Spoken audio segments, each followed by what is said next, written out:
vous allez prendre Jean chapitre 17, mais je commence d'abord par Matthieu chapitre 11, le verset 9. Il est dit, qu'êtes-vous donc allé voir un prophète? Oui, vous dis-je, et plus qu'un prophète. Il dit, car c'est celui dont il est écrit, voici, j'enverrai mon messager devant ta face pour préparer ton chemin devant toi. Jésus dit, voici. Qu'est-ce que vous allez voir au désert? Il dit, un prophète, il dit plus qu'un prophète. Il dit, car c'est celui. Donc il est en train de pointer le doigt. Il dit, c'est celui dont il est écrit, donc à son sujet, voici, j'envoie mon messager devant ta face pour préparer ton chemin devant toi. Devant qui? Devant le Messie. Voilà pourquoi la grande notion, c'est de comprendre que Ésaïe 61, Jean-Baptiste est venu pour accomplir la première partie avec Jésus.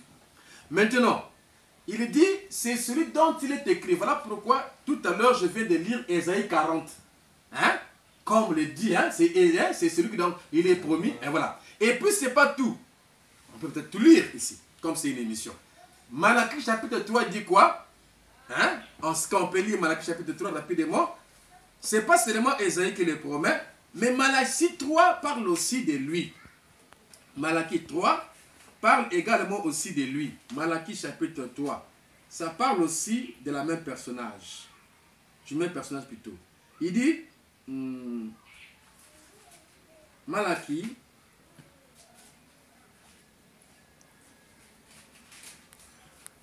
Malachie chapitre 3, il dit, voici, j'enverrai mon messager.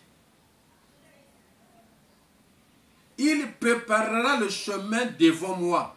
Et soudain, entrera dans son temple le Seigneur que vous cherchez et le messager de l'alliance que vous désirez. Voici, il vient, dit l'Éternel des armées. Ici, dans Malachie chapitre 3, on nous parle de deux personnages. Et les deux personnages dont on nous parle dans Malachie chapitre 1, c'est ces deux personnages-là que j'ai placé dans Ésaïe chapitre 60 au parti du premier verset au deuxième verset. Quand j'ai dit que Jean-Baptiste et Jésus sont dans la première partie d'Ésaïe 61 auquel on avait mis virgule et le Nouveau Testament a mis, n'est-ce pas, le point avec un grand E. Maintenant ici dans Malachie chapitre 3, on parle de deux personnages. Effectivement, c'est Jean-Baptiste et Jésus. Comment? Regardez. On dit, voici, je vous enverrai mon messager. Il préparera le chemin devant moi. Ça, c'est Jean-Baptiste qui prépare le chemin devant le Seigneur. Il dit, et soudain entrera dans son temple le Seigneur que vous cherchez. Et soudain va entrer dans son temple le Seigneur que vous cherchez. Quel temple? Le temple dans lequel le Seigneur va entrer dans son temple. Pas dans le temple, mais dans son temple. Dieu n'a eu qu'un seul temple. Dieu, son temple, le temple de Dieu, c'est le Seigneur Jésus. C'est le corps de Jésus. Dieu n'a eu qu'un temple. Et le temple de Dieu, c'est le corps du Seigneur Jésus. Il dit, et soudain entrera dans son temple le Seigneur que vous désirez. Maintenant, on dit, quand je vous enverrai j'enverrai mon messager devant ma face, il va préparer le chemin devant moi. Ça veut dire que le temple dont on parle ici, dont on prépare le chemin, ce temple-là, c'est un homme, c'est un temple vivant. C'est le Seigneur Jésus-Christ, c'est le corps de Dieu. Voilà pourquoi il dit, et soudain entrera dans son temple le Seigneur, donc l'Esprit. Parce que le Seigneur est l'Esprit. Le Seigneur que vous cherchez est le messager de l'alliance. Le messager de l'alliance, depuis tout le temps, c'est la colonne de feu. C'est toujours le Seigneur. Colonne de feu. Et au Jourdain, ce qu'on dit ici, ça s'est accompli au Jourdain. Jean-Baptiste est venu, il a préparé le chemin devant le Seigneur. Et quand le Seigneur est venu, n'est-ce pas, dans le Jourdain, n'est-ce pas, le Seigneur, Jésus quand il est venu dans le Jourdain, le Seigneur, qui est l'Esprit, la colonne de feu, est entré dans son temple appelé Jésus-Christ. Pour faire quoi? Pour être, n'est-ce pas, pour accomplir ce que Ésaïe 61 avait dit. Pour qu'il libère les aveugles et pour qu'il fait voir les aveugles, pour que les paralytiques marchent et pour que les captifs soient libérés et tout ça, Dieu devait rentrer dans son temple. Mais il devait avoir quelqu'un qui devait venir avant, qu'on appelle Jean-Baptiste, appelé le messager de Dieu, envoyé devant ma face, et soudain entrera dans son temple. Donc le temple là, c'est le temple de Dieu. Donc quand on dit dans son temple, ça veut dire qu'il s'approprie ce temple-là. La terre est le ciel est mon trône, la terre est mon marchepied. Quelle maison me bâtirez-vous? L'Éternel n'habite pas dans ce qui est fait des mains d'hommes. Et voici Jésus venant, on m'a dit, tu n'as voulu sacrifier l'holocauste, mais tu m'as formé un corps. Mais voici, oh Dieu, venant pour faire ta volonté. Donc le corps de Dieu, c'était le corps de Jésus-Christ. Aujourd'hui, Dieu, effectivement, est entré dans son temple. C'est lorsque Jésus a dit, l'Esprit du Seigneur éternel est sur moi, parce qu'il m'a oint pour annoncer l'année de grâce, pour libérer les captifs. Mais il s'est arrêté au milieu. Maintenant, quand est-ce viendra un jour de vengeance? On revient encore là. Voilà. Quand est-ce viendra un jour de vengeance? Voilà. Mais on va toujours tourner là, papa. On va tourner là. C'est ça, on va tourner. Et maintenant, il dit, je continue ici, il dit, je vous le dis en vérité, dans Matthieu chapitre 10, donc, c'est ce dont il est écrit, voici, j'enverrai mon messager devant ta face, pour préparer ton chemin devant toi. Il dit, je vous le dis en vérité. Parmi ceux qui sont nés de femmes, il dit, il n'y en a point parmi de plus grand que Jean-Baptiste. Cependant, le plus petit dans le royaume des cieux est plus grand que lui. Il dit, depuis le temps de Jean-Baptiste jusqu'à présent, le royaume des cieux est forcé. Et ce sont les violents qui s'en emparent. Maintenant, il dit, car tous les prophètes et la loi ont prophétisé jusqu'à Jean. Vous comprenez? Les lois et les prophètes ont prophétisé jusqu'à Jean. Jusqu'alors encore, ça crée aussi beaucoup de... la loi et les prophètes ont prophétisé jusqu'à Jean. Parce que la promesse la plus suprême, c'était la première venue du Seigneur pour ceux de l'Ancien Testament. Donc la promesse suprême pour ceux de l'Ancien Testament, c'était la venue de celui qui allait faire l'expiation pour nos péchés. Mais la promesse la plus suprême dans le Nouveau Testament, après le Messie, c'est la seconde venue du Messie. Donc, on n'est pas confondre. Donc, on dit la loi et les prophètes ont prophétisé jusqu'à Jean. Et depuis là, c'est le violent qui en parle du royaume de cieux. Ça ne veut pas dire que ça va annuler Malachie chapitre 4.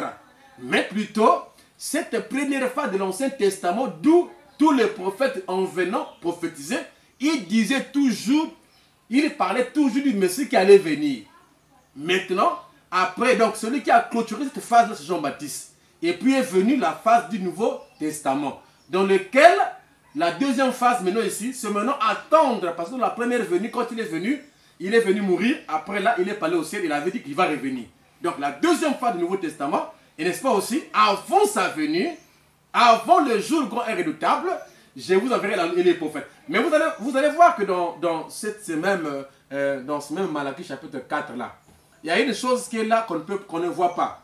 C'est que il y a dans Malachie chapitre 4 là, avant le jour grand et redoutable, n'est-ce pas? Je vous enverrai les prophètes. Entre autres là, et insérer l'enlèvement.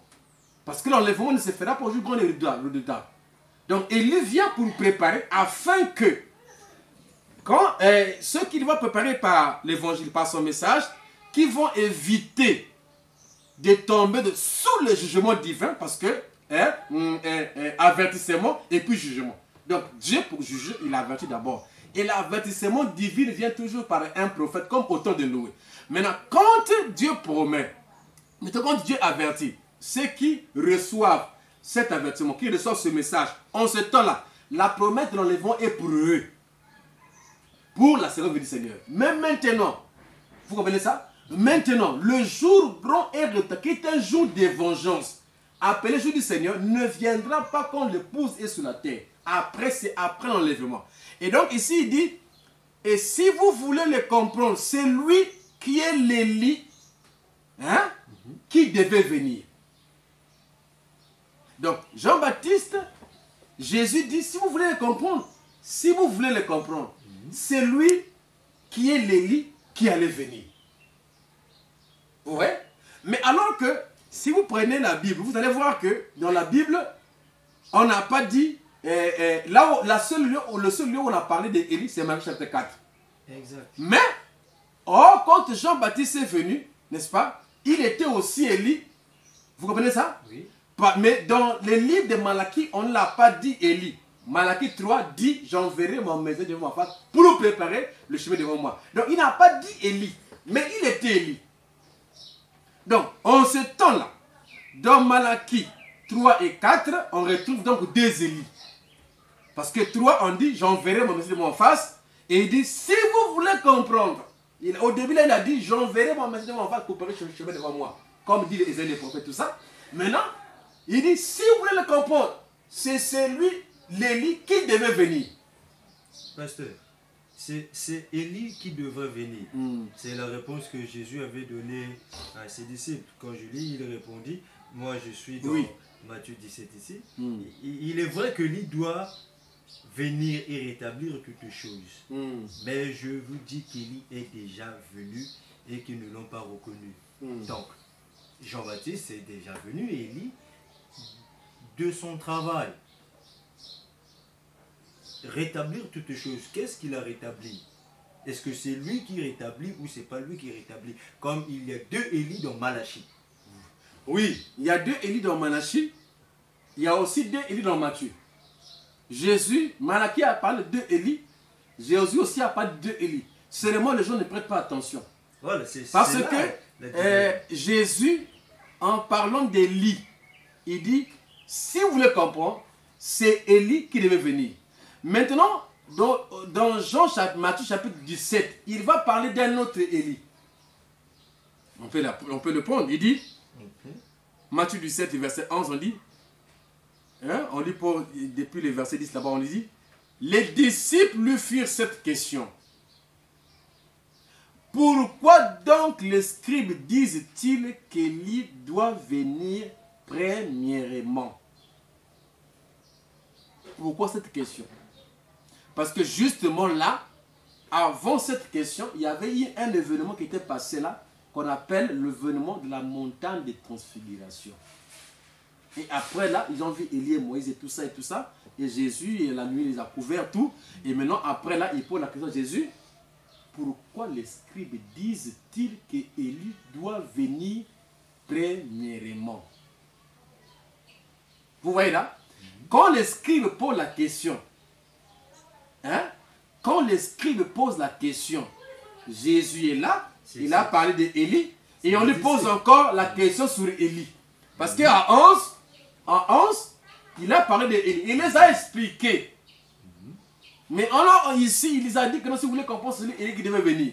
Mais ici, dans 17, on lui pose encore la question. Donc ça devient comme une tautologie. Donc une deuxième fois, on lui pose donc la question sur Élie. Alors que là-bas, il a dit, si vous voulez comprendre, c'est lui, Élie, qui devait venir. Maintenant, on lui pose la question. Cette fois-ci, on lui pose parce que là-bas, on a dit, il va préparer le chemin. Mais cette fois-ci, ici, on lui dit, il va dire autre chose. Il n'y a pas seulement préparer le chemin ici. Il va dire autre chose, regardez. Il dit, les disciples lui firent cette question.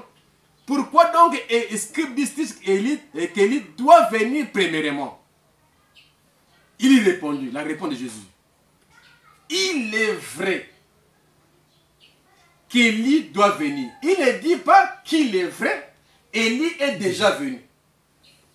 Parce que quand Élie vient, lui il vient, il part, il rentre en scène. Jean-Baptiste avait dit que non, il est mieux que je puisse décroître et que lui puisse croître. Il était venu, sa mission était finalement de couper la tête et tout ça. On devait parler de lui en passé. Parce que la mission de Jean venait de finir, Jésus le Messie qu'il avait introduit était rentré en scène. Mais voilà encore Jésus qui parle de Jean-Baptiste au futur. Ou plutôt d'Élie au futur. Il dit, il est vrai qu'Élie doit venir au futur. il dit, virgule, et rétablir toutes choses. Donc, Élie qui viendra au futur,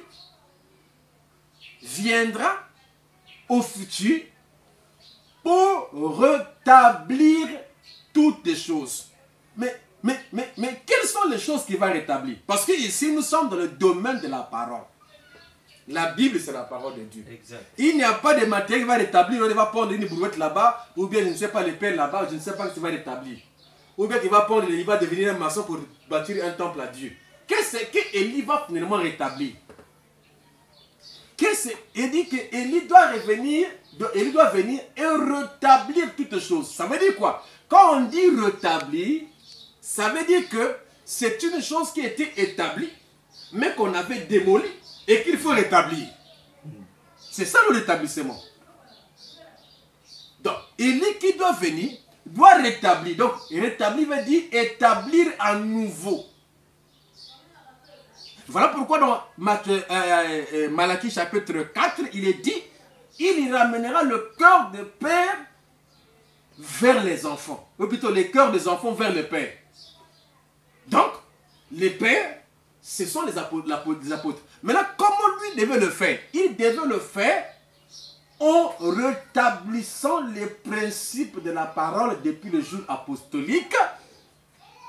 Donc, il devait rétablir la parole. Comment? Puisqu'il y a eu des credos qui ont été mis là-bas sur le baptême d'eau et tout ça, en baptisant du Père, Fils et Esprit, beaucoup de choses, beaucoup d'histoires qui sont au cours des âges. Et donc, lui devait rétablir l'autel comme à l'époque d'Élie le Tishmite.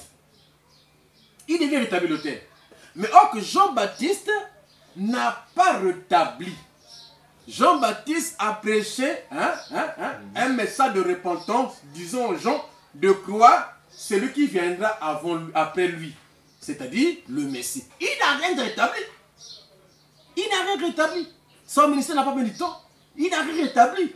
Il est venu approcher Jourdain, il prêche, il dit, venez, prenez le baptême de repentance. Il n'a rien rétabli. Parce que rétablir, c'est remettre en la même position ce qui était avant. C'est ça rétablir. Maintenant, ici, Jésus le met au futur. Donc, la parole apostolique, comme on est dans le Nouveau Testament, devait être rétablie. Maintenant, vous allez voir que si vous prenez les choses dans le domaine du rétablissement ou tout ça, vous ne verrez pas Jean-Baptiste à l'intérieur, parce que lui, il est venu juste préparer le chemin pour que Jésus vienne établir. C'est Jésus qui a établi la doctrine du Nouveau Testament. Parce que le Nouveau Testament parle que de l'amour du Seigneur, notre Rédempteur et tout ça. Il est venu établir ce qu'on appelle la grâce. En rapport avec les 4 évangiles, qui sont les 4 onctions et tout ça, il a établi la grâce. Matthieu, Marc, Luc, Jean. Il a établi, il est mort pour nous dans ces livres-là. Matthieu et tout ça, on explique comment il est mort. Il est ressuscité, il est monté au ciel, il a établi, le Saint-Esprit est venu sur la Pentecôte, il a établi, n'est-ce pas, l'église du Nouveau Testament, avec un message apostolique du début. Mais quand on arrive au cours des âges, toutes ces choses-là tombent à terre par Rome et tout ça, le conseil initié, ça tombe. Maintenant, en ce temps-là, on retrouve même les gens qui se font baptiser par le drapeau et tout. Donc tout ça, ça tombe. C'est là où maintenant on parle d'Élie qui allait venir au temps de la fin pour rétablir. Ouais, c'est pour rétablir ce qui était établi. Qui l'a établi? Le Seigneur. Qui l'a établi? Le Seigneur. Par la bouche des prophètes, apôtres, Paul et tout ce monde-là. Il a établi ça. Maintenant, ça a été démoli au cours des années. La doctrine apostolique. C'est ça que je parle. Et maintenant, au temps de la fin, ça devait être rétabli. Et le ministère de rétablissement, Jésus l'envoie au futur. Qu'Élie doit venir. Donc, il a parlé au présent. Il dit, mais je vous dis, vous voulez le comprendre, Matthieu chapitre 11, il dit, c'est lui qui est Élie qui devait venir. Il parle de qui en présent? De Jean-Baptiste en présent, parce qu'en ce temps-là, c'était lui qui l'avait présenté. Mais maintenant, ici, il parle encore au futur. Ça veut dire qu'il est en train de parler de Jean-Baptiste, qui est Élie, et de Élie qui viendra après, ou plutôt au temps de la fin. Donc, qu'est-ce qu'on va noter? C'est que l'introduction du Nouveau Testament a commencé par Jean-Baptiste, l'ère chrétienne, qui est établie par le Christ. Jean-Baptiste l'a préparé, l'ère entrée en scène, c'était l'ère chrétienne. L'établissement du christianisme. C'est Christ qui vient. Qui représente Jean-Baptiste. Maintenant, l'ère chrétienne va finir à la seconde venue du Seigneur. C'est là où que, avant la fin de l'ère chrétienne, qui est l'enlèvement, alors Dieu devait envoyer, comme au début de l'ère chrétienne, le Messie, ou plutôt le Messie, ou plutôt le prophète, qui est aussi un Messie. Nous le savons, Jean-Baptiste c'est Messie, le Messie veut dire un, mais pas le grand Messie Christ. Hein?